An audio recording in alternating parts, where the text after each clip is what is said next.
शांति। ओम शांति। सतगुरुवार की good morning.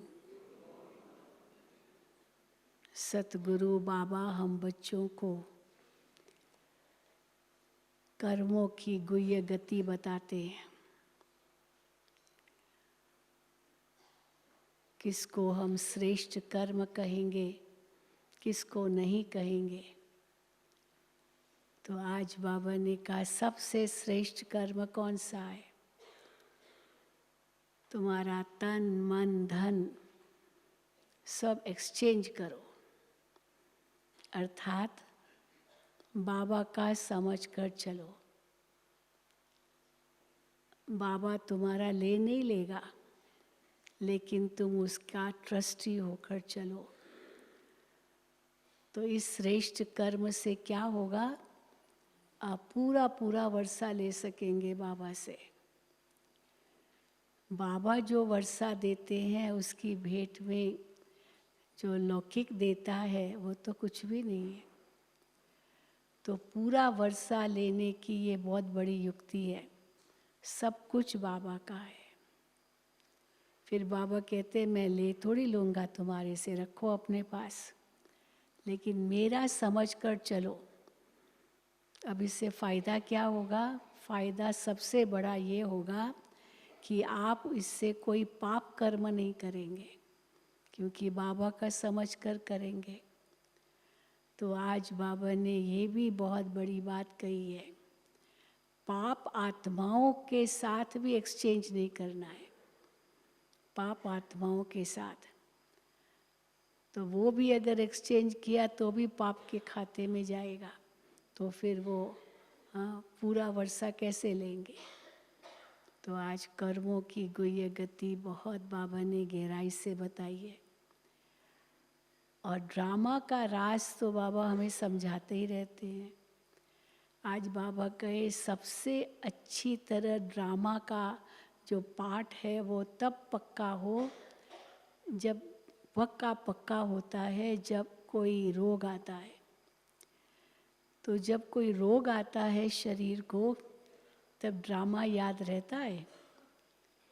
उस समय क्या सोचते, ये मुझे ही क्यों हुआ, मुझे ही ये रोग आया, मैंने क्या कर्म किया, मैंने क्या भूल की, तो मैंने क्या किया यही सोचते हैं।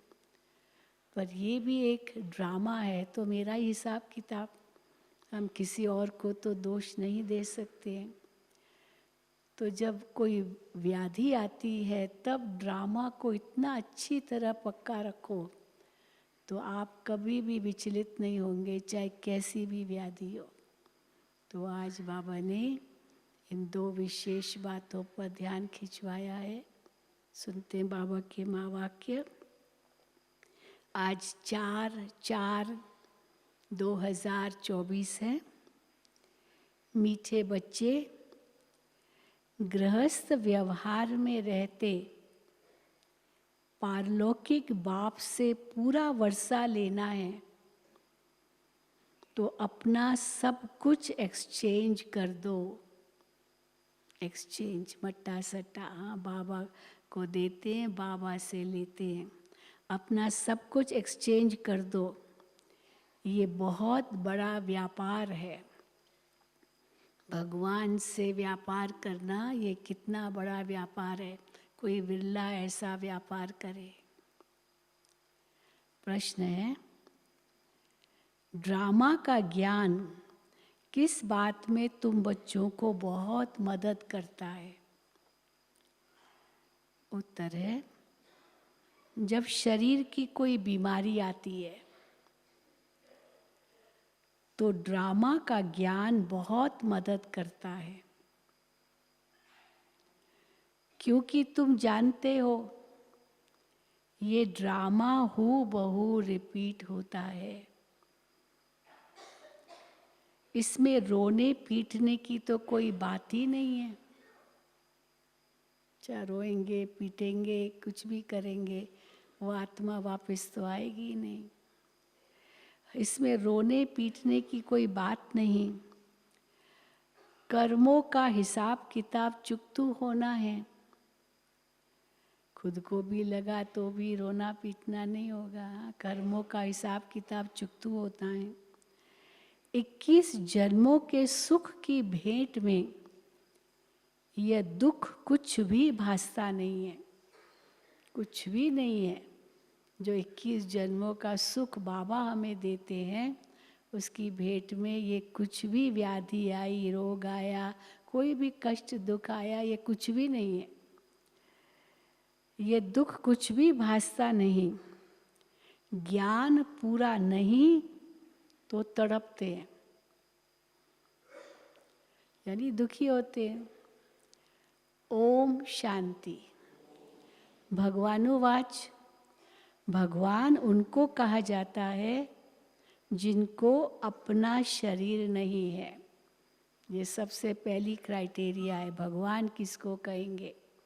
भगवान उनको कहा जाता है जिसको अपना शरीर नहीं है। ऐसे नहीं कि भगवान का नाम रूप देश काल नहीं है। शरीर नहीं है तो कुछ भी नहीं है, न नाम न रूप न देश न काल। ऐसे है तो बाबा कहते ऐसे नहीं। नहीं, भगवान को शरीर नहीं है, बाकी सब आत्माओं को अपना अपना शरीर है। अब बाप कहते हैं, मीठे मीठे रूहानी बच्चे, अपने को आत्मा समझकर बैठो। वैसे तो आत्मा ही सुनती है, आत्मा समझकर बैठो, चलो न भी कहें तो भी सुनती तो आत्मा ही है ना। जो भी बाबा सुनाते आत्मा सुन रही है। वैसे तो आत्मा ही सुनती है, पाठ बजाती है, शरीर द्वारा कर्म करती है, संस्कार तो आत्मा ले जाती है।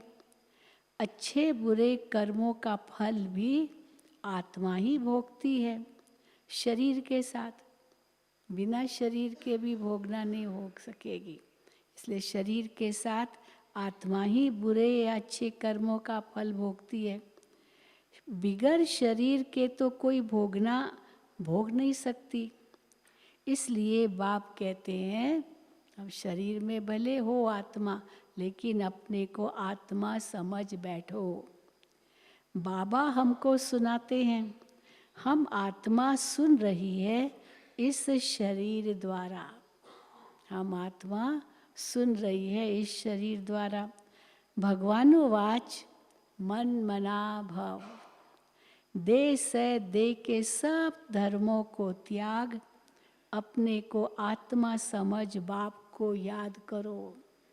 ये भगवान ही कह सकता है और कोई मनुष्य आत्मा ये नहीं कह सकती। वो कहेंगी कि भगवान ने ये कहा था, लेकिन भगवान डायरेक्ट ये महावाक्य उच्चारते हैं कि दे से दे के सब धर्मों को त्याग, अपने को आत्मा समझ बाप को याद करो।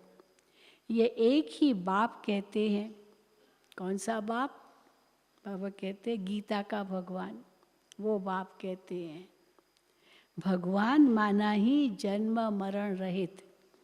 तो बाप समझाते हैं, मेरा जन्म अलौकिक है।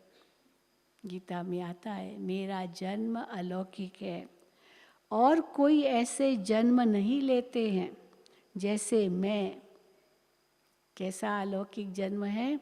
जैसे मैं इनमें प्रवेश करता हूँ, ये है अलौकिक जन्म।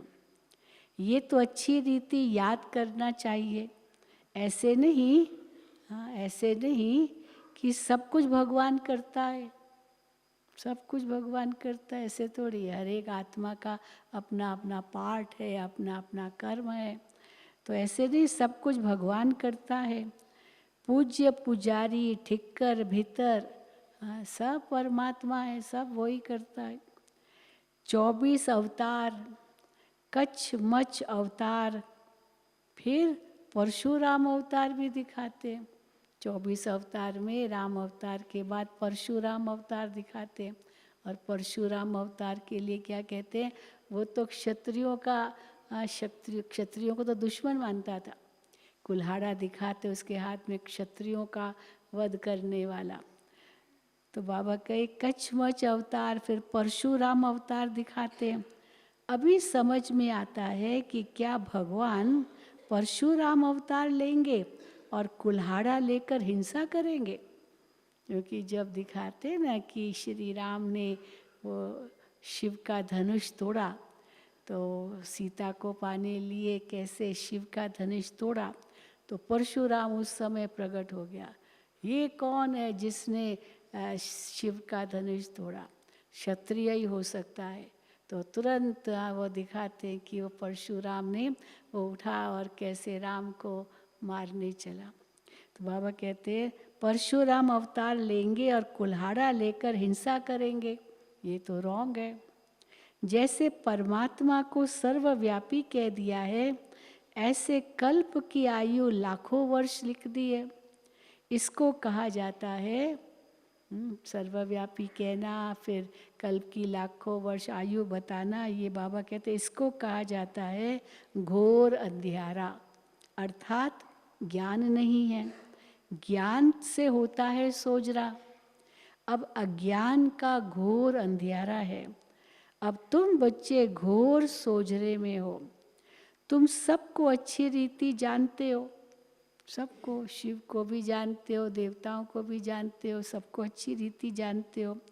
जो नहीं जानते हैं वो पूजा आदि करते रहते हैं। तुम सबको जान गए हो, इसलिए तुमको पूजा करने की दरकार नहीं है।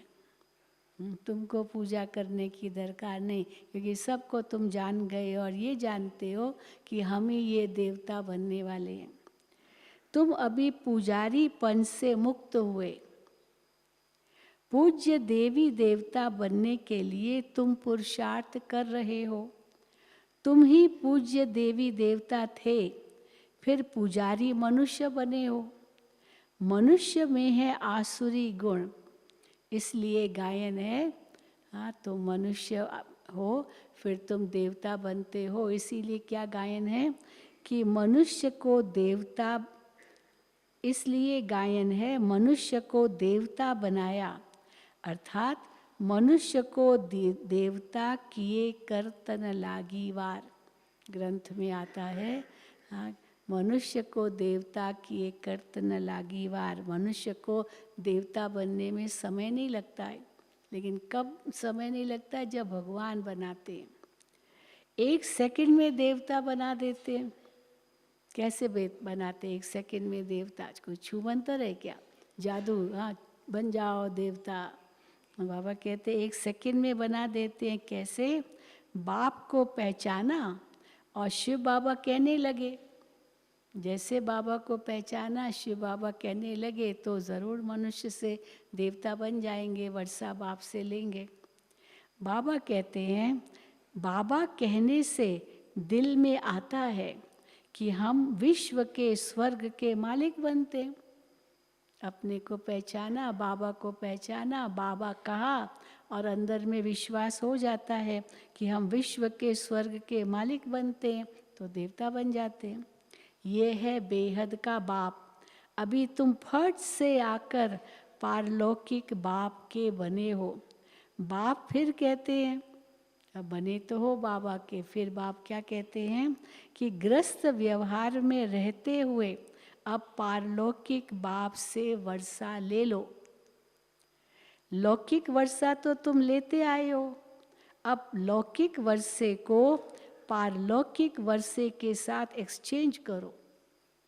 एक्सचेंज करो। अलौकिक वर्षा मिला तो समझो ये बाबा ने दिलवाया है और बाबा के लिए ही ये यूज़ करना है।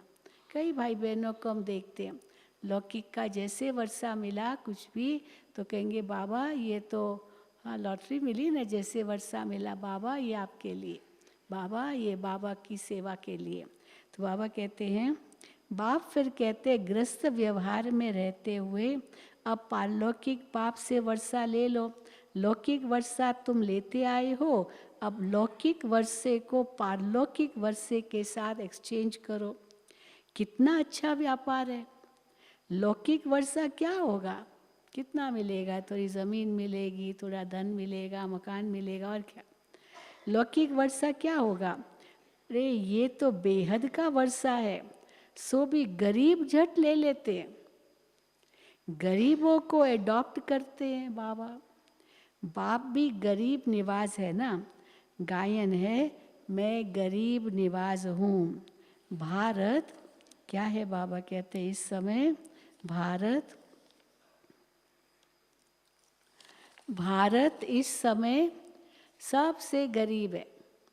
अभी तो नहीं कहेंगे ना, उस समय की बात थी, बहुत बिल्कुल अंग्रेज सब लूट के ले गए, सब लूट के ही ले गए भारत से, कुछ दिया तो बहुत कम लेकिन लेके ही चले गए। मैं आता भी भारत में हूँ, इनको आकर साहूकार बनाता हूँ। भारत की महिमा बहुत भारी है, ये सबसे बड़ा तीर्थ है, परंतु कल्प की आयु लंबी कर देने से बिल्कुल भूल गए हैं। समझते हैं भारत बहुत साहूकार था, अब गरीब बनाए। आगे अनाज आदि सब यहाँ से विलायत में जाता था, इतनी उपज थी भारत में जो भारत से सब जगह जाता था। हाँ, बहुत इसलिए लोग आए ना व्यापार करने भारत से, क्योंकि भारत में बहुत धन था, बहुत माल था, तो भारत से व्यापार करने के लिए। व्यापार क्या किया, यहीं बैठ गए और यहाँ से लूट के ले गए, यही हाल हुआ ना भारत का। तो बाबा कहते हैं आगे अनाज आदि सब यहाँ से विलायत में जाता था। अभी समझते हैं भारत बहुत गरीब है, इसलिए मदद देते हैं, मदद करते हैं ना, तो इसलिए मदद देते हैं। ऐसे होता है। हाँ, बाबा मिसाल देते, जैसे कोई बड़ी आसामी फेल हो जाती है, बहुत बड़ा व्यक्ति करोड़पति अरबपति समझो देवाला मार देता है, माना एकदम गरीब हो जाता है, सब कुछ उसका ख़त्म हो जाता है, तो लोगों को तरस आता है और फिर मदद करते हैं। तो बड़ी आसामी फेल हो जाती है तो आपस में फैसला कर उनको मदद देते हैं। ये भारत है सबसे प्राचीन, भारत ही हेवन था। पहले पहले आदि सनातन देवी देवता धर्म था, सिर्फ टाइम लंबा कर दिया है, सिर्फ टाइम लंबा, लाखों करोड़ों वर्ष कह दिया, सिर्फ टाइम लंबा कर दिया, इसलिए मूंझते हैं। भारत को मदद भी कितनी देते हैं, बाप को भी भारत में ही आना है। तुम बच्चे जानते हो हम बाप से वर्षा ले रहे हैं, लौकिक बाप का वर्षा एक्सचेंज करते हैं पारलौकिक से, जैसे इसने किया, ब्रह्मा बाबा ने किया ना। इनको तो लौकिक बाप का तो कुछ भी नहीं मिला, क्योंकि लौकिक बाप भी गरीब ही था। एक स्कूल मास्टर क्या होता है, वो भी गांव का, कितना होगा, लेकिन बाबा ने अपनी बुद्धि से जो व्यापार बढ़ाया, उससे बाबा ने इतना कमाया। तो जैसे इसने ब्रह्मा ने किया देखा, क्या देखा इन्होंने कि पारलौकिक बाप से तो ताज तख्त मिलता है, कहाँ वो बादशाही, कहाँ ये गदाई, ये हीरे जवाहरात भी सब गदाई है, बाबा को सब पत्थर दिखाई दिए, कहाँ ये गदाई। कहा भी जाता है फॉलो फादर, अब बाबा ने किया तो ब्रह्मा बाबा को फॉलो करो। भूख मरने की तो बात ही नहीं है। बाबा ने एक बार कहा ना, क्या ये ब्रह्मा बाबा भूख मरा क्या, परंतु और ही हम तो यही कहते हैं ना, एक बीज इन्होंने रोपा और उस बीज से इतना बड़ा वट वृक्ष बन गया है जो 140 देशों में बाबा के केंद्र है। शुरुआत तो ब्रह्मा बाबा ने ही किया ना। तो बाबा कहते हैं भूख मरने की तो बात ही नहीं है। तो बाप कहते हैं ट्रस्टी होकर संभालो, अगर बाबा को देंगे, बाबा की सेवा में लगाएंगे तो कोई भूखे नहीं मरेंगे, पर ट्रस्टी होकर संभालो, बाबा लेके भी क्या करेंगे, यूज़ करो, सेवा करो, ट्रस्टी होकर संभालो। बाप आकर सहज रास्ता बताते हैं। बच्चों ने बहुत तकलीफ देखी है, भक्ति मार्ग में कितनी तकलीफ देखी है बच्चों ने, तब तो बाप को बुलाते हैं, हे परम पिता परमात्मा रहम करो।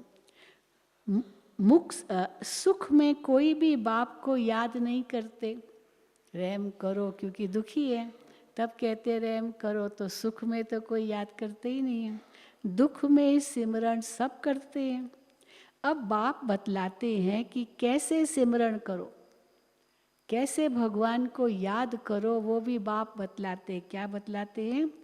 तुमको तो सिमरण करना भी नहीं आता है, बस राम राम राम राम राम राम कह दिया, या जो भी जय श्री कृष्ण जो भी नाम लेते हैं बस वही रटते रहते हैं, मंत्र जाप करते रहते। तो बाबा कहते हैं ये थोड़ी सिमरन होता है, सिमरन माना स्मृति।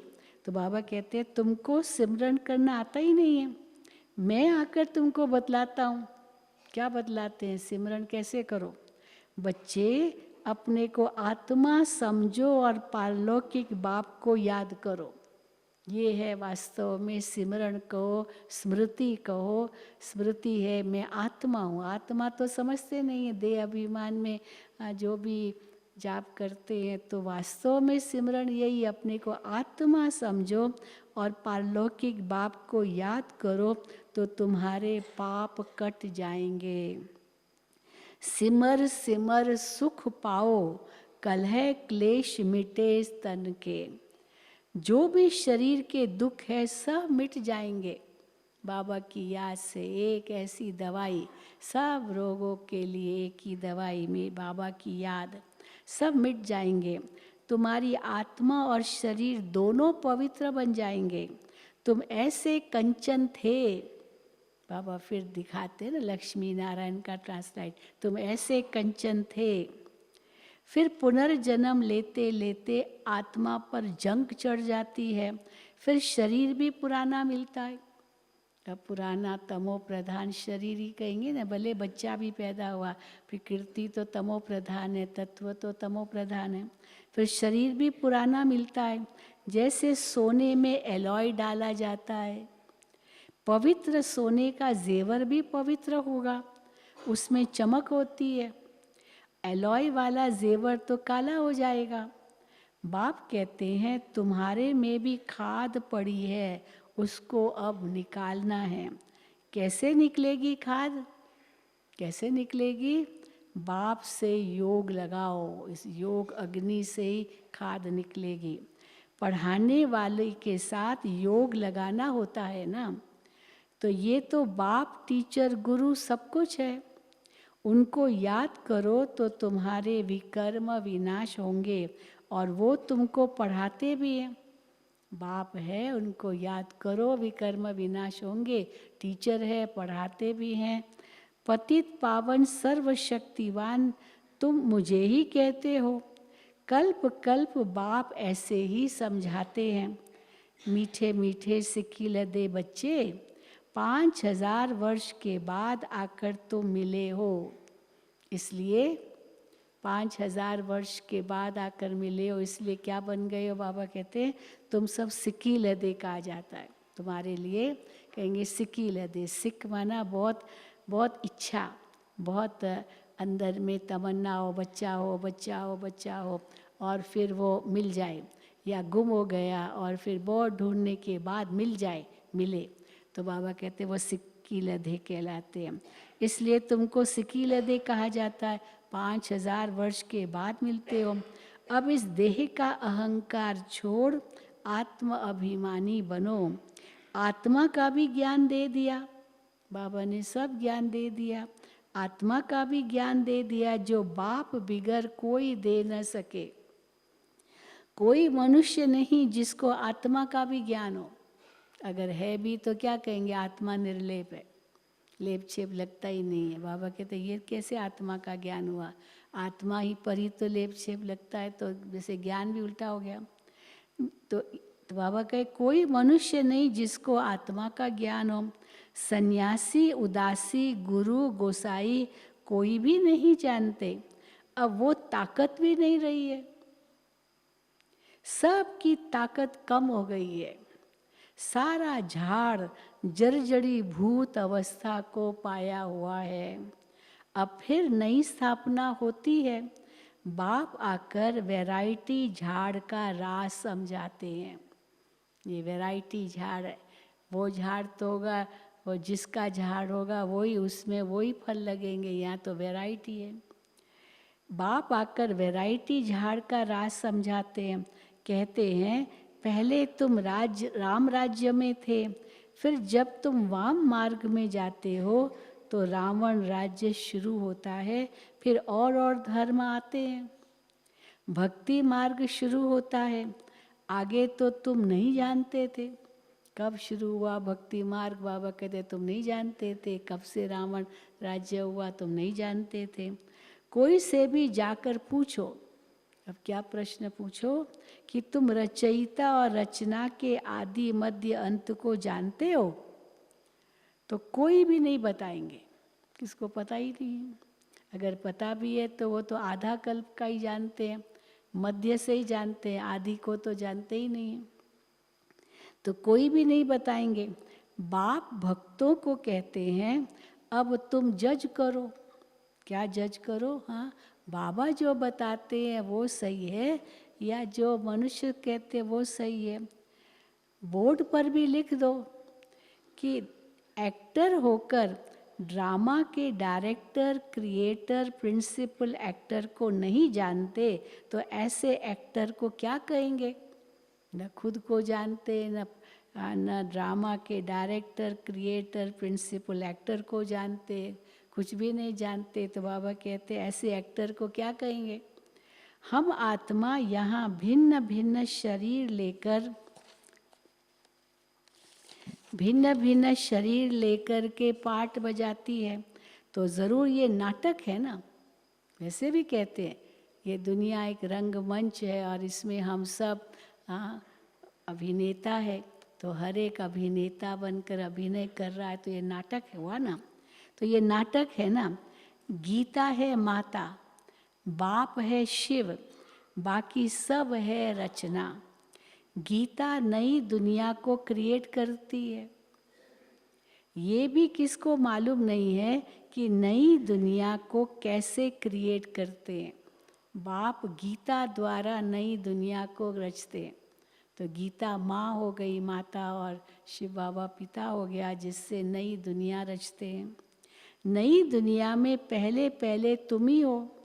अभी ये है पुरुषोत्तम संगम युगी दुनिया।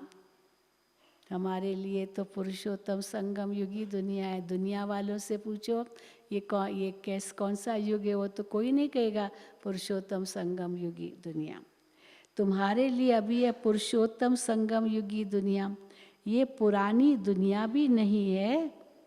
संगम युगी दुनिया हमारी वो पुरानी दुनिया भी नहीं है, तो नई दुनिया भी नहीं है। न हम कलयुगी दुनिया में हैं, न अभी सतयुग में गए हैं, तो अभी संगम पर है। ये है ही संगम, ब्राह्मणों की चोटी है।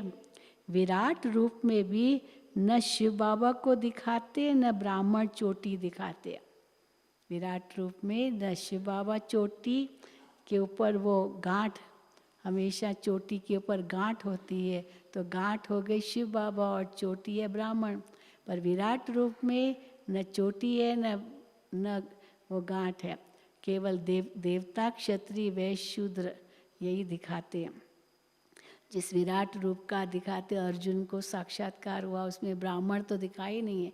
गीता में ब्राह्मण है ही नहीं शब्द, तो इसीलिए बाबा कहते हैं तो विराट रूप में भी न शिव बाबा को दिखाते, न ब्राह्मण चोटी दिखाते हैं। तुमने तो चोटी भी दिखाई है ऊपर में, विराट रूप में दिखी ना, म्यूजियम में है विराट रूप का चित्र विष्णु का, और फिर कैसे ऊपर में ब्राह्मण चोटी। तुमने तो चोटी भी दिखाई है ऊपर में। तुम ब्राह्मण बैठे हो, देवताओं के पीछे है क्षत्रिय, द्वापुर में पेट के पुजारी। वैश्य क्या है? पेट के पुजारी, क्योंकि पेट दिखाते ना, वैश्य पेट में दिखाते हैं, देवता चेहरे पर फेस मुख, और क्षत्रिय भुजाओं में, और वैश्य पेट में, और शूद्र पैरों में। तो बाबा कहते हैं द्वापुर में पेट के पुजारी, फिर शूद्र बनते हैं। ये बाजोली है, तुम सिर्फ बाजोली को याद करो, यही तुम्हारे लिए 84 जन्मों की यात्रा है। बाजोली को याद करो, ये तुम्हारे लिए 84 जन्मों की यात्रा है। सेकंड में सब याद आ जाता है। हम ऐसे चक्र लगाते हैं, ये राइट चित्र है, ये रॉन्ग है। बाबा जो बताते हैं वो राइट चित्र तुम्हारे हैं और वो रॉन्ग। बाप बिगर राइट चित्र कोई बनवा न सके। बाबा ने ये सब चित्र बनवाए हैं और तो कोई ऐसे बनवा भी न सके। इन द्वारा बाप समझाते हैं, तुम ऐसे ऐसे बाजोली खेलते हो। देखिए ना बाजोली कैसे खेलते हैं।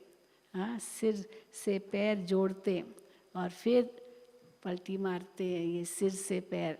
तो बाबा कहते हैं तुम ऐसे बाजोली खेलते हो, सेकंड में तुम्हारी यात्रा होती है, कोई तकलीफ की बात नहीं। रूहानी बच्चे समझते हैं बाप हमको पढ़ाते हैं। ये सत्संग है सत बाप के साथ। क्या है ये सत्संग? सत बाप के साथ। वो है झूठ संग। सचखंड बाप स्थापन करते हैं, मनुष्य की ताकत नहीं। कोई देहधारी सचखंड स्थापन नहीं कर सकता है, वो बाप ही स्थापन करते हैं। सतयुग को सचखंड कहेंगे। मनुष्य की ताकत नहीं है, भगवान ही कर सकते हैं। भगवान को ही ज्ञान का सागर कहा जाता है। मनुष्य ये भी नहीं जानते कि ये परमात्मा की महिमा है। सागर के साथ महिमा ईश्वर की हो सकती है, किसी मनुष्य की नहीं। हाँ, कोई भी देहधारी को हम ज्ञान का सागर, शांति का सागर नहीं कह सकते। ये परमात्मा की महिमा है। वो शांति का सागर तुमको शांति दे रहा है। सुबह को भी तुम ड्रिल करते हो, अमृत वेला ड्रिल करते हो। शरीर से न्यारा हो, बाप की याद में रहते हो, है ना। अमृत वेला जब उठते हैं, बाबा को गुड मॉर्निंग करते हैं, फिर रूहानी ड्रिल करते हैं, अशरीरी बनने की ड्रिल। सुबह सहज होती है अशरीरी बनने की ड्रिल। तो शरीर से न्यारा हो, बाप की याद में रहते हो। यहाँ तुम आए हो जीते जी मरने। सब जीते जी मरे हुए बैठे ना, तुम आए हो जीते जी मरने। बाप पर न्योछावर होते हो। जीते जी मरना माना बाप पर न्योछावर होना। ये तो पुरानी दुनिया, पुराना चोला है।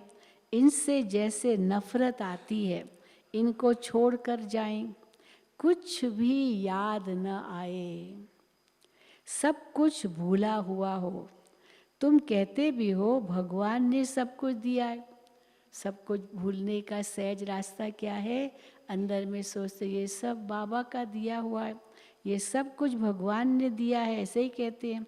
तो अब इनको उनको दे दो, उनका दिया हुआ है तो उनको दे दो। गाते भी ना, आरती में आते ये तन मन धन सब है तेरा, तेरा तुझको अर्पण, क्या लागे मेरा। तो कहाँ, वो खाली कहते हैं, अर्पण तो कुछ करते नहीं, उनका तो समझते नहीं, फिर मेरा मेरा कहते हैं। तो बाबा कहते हैं तो अब उनको दे दो। भगवान फिर तुमको कहते हैं तुम ट्रस्टी बनो। दे दो माना हाँ, तुम दे नहीं दोगे, परंतु ट्रस्टी होके रहो। बाबा लेते नहीं हैं। भगवान तुमको फिर कहते हैं तुम ट्रस्टी बनो। भगवान ट्रस्टी नहीं बनेगा। ये नहीं बाबा आप ले लो, आप ही संभालो, हम आपके पास रहेंगे। नहीं, ट्रस्टी तुमको बन करके संभालना है, भगवान का समझकर। भगवान ट्रस्टी नहीं बनेगा, ट्रस्टी तुम बनते हो। फिर पाप तो करेंगे नहीं। एक बार बाबा का है ये सब कुछ, तो फिर न तन से पाप, न मन से, न धन से पाप नहीं करेंगे तुम। आगे पाप आत्माओं से लेन देन होती आई है। ऐसे ही हुआ ना दुनिया में, यही है, पाप आत्माओं से लेन देन। अब संगम पर तुम्हारी पाप आत्माओं से लेन देन नहीं है। पाप आत्माओं को दान किया तो बाबा कहते हैं पाप सिर पर चढ़ जाएगा। अब उस पाप आत्मा ने उस धन से पाप किया तो उसका पाप आप पर भी तो चढ़ेगा ना। तो बाबा कहते हैं पाप आत्माओं को दान किया तो पाप सिर पर चढ़ जाएगा। करते हो ईश्वर अर्थ और देते हो पाप आत्माओं को। भक्ति में भी चलो देते हैं कुछ भी, पर देते तो ईश्वर अर्थ है ना, पर है कौन? पाप आत्माएं। तो करते हो ईश्वर अर्थ और देते हो पाप आत्मा को। बाप कुछ लेते थोड़ी हैं। बाप कहेंगे जाकर सेंटर खोलो तो बहुतों का कल्याण होगा। सेंटर खोलो, अभी जहाँ भी जाओ, रिट्रीट सेंटर, ज़मीन देने को इतने तैयार हो जाते, ये ज़मीन लो, ज़मीन लो, ज़मीन लो। कमाल है बाबा की, कैसे ड्रामा, कैसे अभी फास्ट जा रहा है। बाप कहेंगे जाकर सेंटर खोलो तो बहुतों का कल्याण होगा। बाप समझाते हैं जो कुछ होता है, अभी सुनो कर्मों की गति। बाप समझाते हैं जो कुछ होता है हू बहू ड्रामा अनुसार ही रिपीट हो रहा है। फिर इसमें रोने पीटने दुख करने की तो बात ही नहीं है। कर्मों का हिसाब किताब चुकतू होना तो अच्छा है ना, अच्छा ही ये हिसाब किताब यहीं चुकतू हो जाए, जाके धर्मराजपुरी में चुकतू करे उसकी बजाय तो यहीं चुकतू हो जाए, अच्छा है। कर्मों का हिसाब किताब चुकतू होना तो अच्छा ही है। वैद्य लोग भी कहते हैं, क्या कहते हैं वैद्य लोग, कि बीमारी सारी उथल खाएगी, क्योंकि जड़ से जाएगी ना, तो जड़ से जाने के लिए तो थोड़ी पहले ज़्यादा लगेगी, लेकिन जड़ से चली जाएगी। बीमारी सारी उथल खाएगी। बाप भी कहते हैं रहा हुआ हिसाब किताब चुकतू करना है, उस चुकतू करना है। कितने जन्मों का हिसाब किताब है, सब यहीं चुकतू करना है। या तो योग से या तो फिर सजाओं से चुकतू करना पड़ेगा। कई बार पूछते ना, भाई किससे पसंद करते हो? अपना हिसाब किताब जो भी पाप का खाता है वो कैसे चुकतू करना चाहते हो, योग बल से या सजाओं के बल से? तो कौन कहेगा कि सजाओं से के बल से हम चुकतू करें, यही कहेंगे ना योग की बल से चुकतू करेंगे। तो बाबा कहते हैं या तो योग से या फिर सजाओं से चुकतू करना पड़े। सजाएं तो बहुत कड़ी है, योग तो ये प्रेम का मार्ग है। खुशी खुशी प्रेम से बाबा की याद में रहते हैं और हमारे पाप भस्म होते हैं। तो सजाएं तो बहुत कड़ी है, मार और प्यार कितना अंतर है। तो बाबा कहते हैं सजाएं तो बहुत कड़ी है, उनसे बीमारी आदि में चुकतू होता तो बहुत अच्छा है। कोई बीमारी आई और उससे हिसाब किताब चुकतू हो रहा है, ये बहुत अच्छा। वो दुख 21 जन्मों के सुख की भेंट में भासता ही नहीं है। अगर थोड़ा बहुत हिसाब किताब शरीर का आया, जो बाबा कहते हैं शिव बाबा जो हमें देते हैं उसकी भेंट में ये हिसाब किताब चुकतू होना कोई बड़ी बात नहीं है। तो बाबा कहे 21 जन्मों की सुख की भेंट में ये थोड़ा दुख कुछ भेंट भासता ही नहीं है दुख, क्योंकि सुख बहुत है। ज्ञान पूरा नहीं है तो बीमारी में कुड़कते माना तड़पते, हाय क्या हो गया क्या हो गया क्या हो गया, ये क्यों हुआ, तो कुड़कते हैं, तड़पते हैं, रहते हैं, तड़पते रहते हैं। बीमार पड़ते हैं तो भगवान को बहुत याद करते हैं, वो भी अच्छा है। अगर शिव बाबा को याद करते रहो उस समय, बाबा कहते ये भी बहुत अच्छा है। कहीं तो न भगवान को याद कर पाते हैं, बस तड़पते ही रहते हैं, अपनी करवट बदलते ही रहते हैं, दुखी होते ही रहते हैं, रोते ही रहते हैं। तो बाबा कहते हैं ये तो अज्ञानियों का काम है, ज्ञानी तो ऐसे नहीं करेंगे। तो बीमार पड़ते तो भगवान को बहुत याद करते, वो भी अच्छा है। एक को ही याद करना है, वो भी समझाते रहते हैं। वो लोग गुरुओं को याद करते हैं, अनेक गुरु हैं, एक सतगुरु को तो तुम ही जानते हो, वो ऑल माइटी अथॉरिटी है। वो सतगुरु एक, वो ऑल माइटी अथॉरिटी है। बाप कहते हैं मैं इन वेदों ग्रंथों आदि को जानता हूँ, ये सब भक्ति मार्ग की सामग्री है, इनसे कोई मुझे प्राप्त नहीं करता। बाप आते ही हैं पाप आत्माओं की दुनिया में। यहाँ पुण्य आत्मा कहाँ से आई? कोई भी पुण्य आत्मा नहीं है इस पाप आत्माओं की दुनिया में। जिसने पूरे 84 जन्म लिए हैं उनके शरीर में आता हूँ। सबसे पहले यही सुनते हैं। शिव बाबा उनके तन में आते हैं तो सबसे पहले उनके कान सुनते हैं, सबसे पहले यही सुनते हैं। बाबा कहते हैं, अब मधुबन में बच्चे क्यों आते हैं? बाबा कहते हैं यहाँ तुम्हारी याद की यात्रा अच्छी होती है ना। आते एक दिन के लिए, एक दिन तपस्या करनी है, एक दिन वहाँ गोरख धंधे से हट कर आते एक दिन के लिए तपस्या करने मधुबन में। बाबा कहते यहाँ तुम्हारी याद की यात्रा अच्छी होती है, यहाँ भल तूफान भी आएंगे, ऐसे नहीं कि सब तूफानों से दूर हो जाएंगे यहाँ, क्योंकि हिसाब किताब तो है ना, तो तूफान भी आएंगे, परंतु बाप समझाते रहते हैं कि अपने को आत्मा समझ बाप को याद करो। तूफान आया, मैं आत्मा हूँ, ये बुद्धि में आया, तूफान भाग जाएगा। तो अपने को आत्मा समझ बाप को याद करो। कल्प पहले भी तुमने ऐसे ही ज्ञान सुना था, आता है याद? कल्प पहले भी ऐसे ही ज्ञान सुना था। दिन प्रतिदिन तुम सुनते रहते हो, राजधानी स्थापन होती रहती है, हो रही है राजधानी स्थापन हो। पुरानी दुनिया का विनाश भी होना ही है, अवश्यंभावी है। पुरानी दुनिया का विनाश भी होना ही है। अच्छा, मीठे मीठे सिकील दे बच्चों प्रति माता पिता बाप दादा का याद प्यार और गुड मॉर्निंग। रूहानी बाप की रूहानी बच्चों को नमस्ते।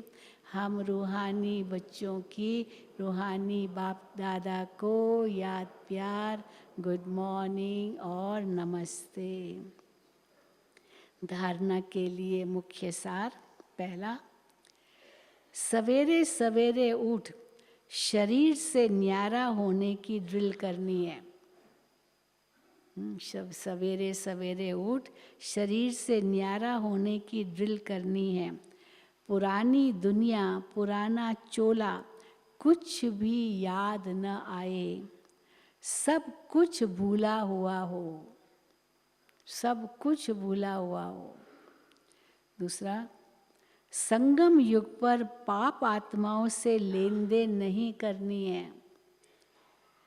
कर्मों का हिसाब किताब खुशी खुशी से चुकतू करना है, रोना पीटना नहीं है। सब कुछ बाप पर न्योछावर कर फिर ट्रस्टी बन संभालना है। वरदान, महसूसता की शक्ति द्वारा स्व परिवर्तन करने वाले तीव्र पुरुषार्थी भव। कई पूछते ना, यही प्रश्न पूछते हैं जहाँ भी जाओ ना, तीव्र पुरुषार्थ कैसे करे, तीव्र पुरुषार्थ कैसे करे। देखो आज बाबा ने वही वरदान दिया है, महसूसता की शक्ति। पहले महसूसता हो कि ये मेरे अंदर ये कमज़ोरी है, ये मेरी अंदर ये खामी है, मुझे उसे निकालनी है। कई तो समझते ही नहीं है कि ये मुझे निकालनी भी है। तो महसूसता की शक्ति द्वारा स्व परिवर्तन करने वाले तीव्र पुरुषार्थी भव। कोई भी परिवर्तन का सहज आधार कैसे होगा? परिवर्तन, तीव्र पुरुषार्थ करने लिए परिवर्तन चाहिए ना। तो तीव्र पुरुषार्थ कोई भी परिवर्तन का सहज आधार महसूसता की शक्ति है, जिसको बाबा चेकिंग पावर कहते हैं। चेक तो करो कि ये मेरे अंदर भूल, कमी है, कमज़ोरी है, खामी है। तो आधार है महसूसता की शक्ति। जब तक महसूसता की शक्ति नहीं आती तब तक अनुभूति नहीं होती, और जब तक अनुभूति नहीं होती तब तक ब्राह्मण जीवन की फाउंडेशन का, ब्राह्मण जीवन की विशेषता का फाउंडेशन मजबूत नहीं, हिलता रहता है फाउंडेशन। ब्राह्मण किसको कहेंगे? वो फाउंडेशन हिलता रहता है। उमंग उत्साह की चाल नहीं। जब महसूसता की शक्ति हर बात का अनुभवी बनाती है तब तीव्र पुरुषार्थी बन जाते हो। महसूसता की शक्ति सदा काल के लिए सहज परिवर्तन करा देती है, क्योंकि महसूसता की शक्ति से फिर दृढ़ता आती है, मुझे बदलना ही है। तो इसलिए गे की भाषा नहीं बोलेंगे, बदलेंगे, ये होगा। तो तीव्र बाबा के महसूसता की शक्ति सदा काल के लिए सहज परिवर्तन करा देती है। स्लोगन है, स्नेह के स्वरूप को साकार में इमर्ज कर ब्रह्मा बाप समान बनो। स्नेह के स्वरूप को साकार में इमर्ज कर ब्रह्मा बाप समान बनो। ब्रह्मा बाप स्नेह के स्वरूप थे। हाँ, बच्चे बच्चे बच्चे, सारा दिन बाबा के मुख से बच्चे निकलता था।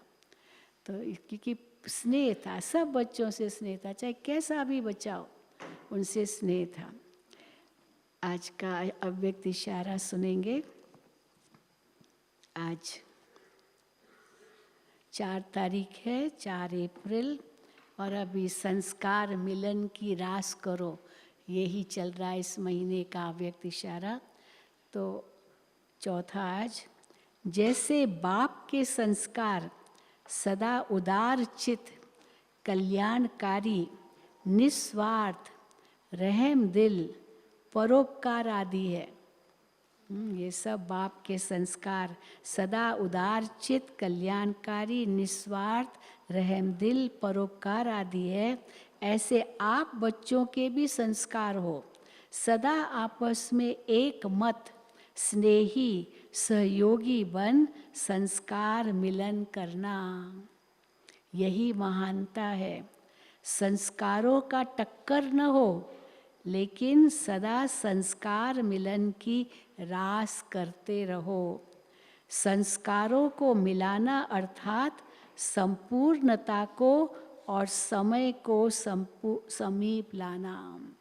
संस्कारों को मिलाना अर्थात संपूर्णता को और समय को समीप लाना। अच्छा, ओम शांति, ओम शांति।